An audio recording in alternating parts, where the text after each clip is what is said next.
खरं तर त्यामुळे तुकोबरा म्हणतात बाबांनो काय करा, सावध व्हा, सावध होऊन काय करा, भगवंताचं नामचिंतन करा. एकमेव असं साधन आहे, एकच साधन आहे या कलियुगातून जर तरुण जायचं असेल ना तर एकच साधन आहे, ते म्हणजे भगवंताचं नामचिंतन. बरं, कारण की तुकोबरा म्हणतात भगवंताचं नामचिंतन करणं हे सगळ्यात सोपं आहे, सगळ्यात सोपं आहे. परंतु महाराज आपली मानसिकता अशी आहे, आपल्याला लाभ काय आहे हे पहिले विचारतो आपण. आम्ही जे भगवंता तुझं जे भजन करतोय, गुणगान गातोय, त्यामध्ये आम्हाला लाभ काय भेटणार एवढे स्वार्थी आहो आपण. परंतु तुकोबरा म्हणतात बाबांनो काय करा, तुका म्हणे चित्त करा रे निर्मळ, येऊनी गोपाळ राही तेथे.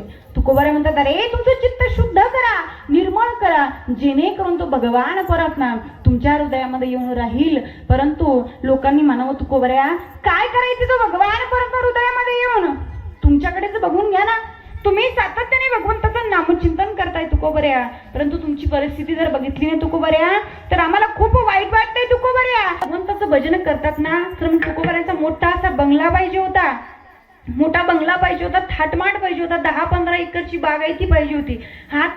हा माणसांचा बघण्याचा दृष्टिकोन होता. परंतु भगवंताने तुकोबऱ्याला अशी एक संपत्ती दिलेली होती, असं काहीतरी दिलेलं होतं की जे की ते तुम्हा आम्हाला दिसत नव्हतं. काय दिलेलं होतं मला हे सांगायचं एवढंच की भगवंताचं नामचिंतन केल्याने काय प्राप्त होतं तो प्रसंग सांगण्या अगोदर एकदा भजन करा. विठ्ठल काय भेटतं, काय होतं तुकोबऱ्या हे सांगा आम्हाला. तर त्यावेळेला तुकोबऱ्यांच्या जीवनामधला एक प्रसंग सांगते मी तुम्हाला. एकदा एक ब्राह्मण ज्ञानोबरांच्या समाधीवरती जाऊन रडू लागला.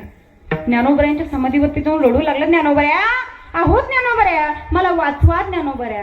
का रडत होता, त्याच्यावरती कर्ज झालेलं होतं, कर्ज झालेलं होतं आणि ब्राह्मण असल्यामुळे 4 वेद 6 शास्त्र अगदी शास्त्राचं ज्ञान होतं.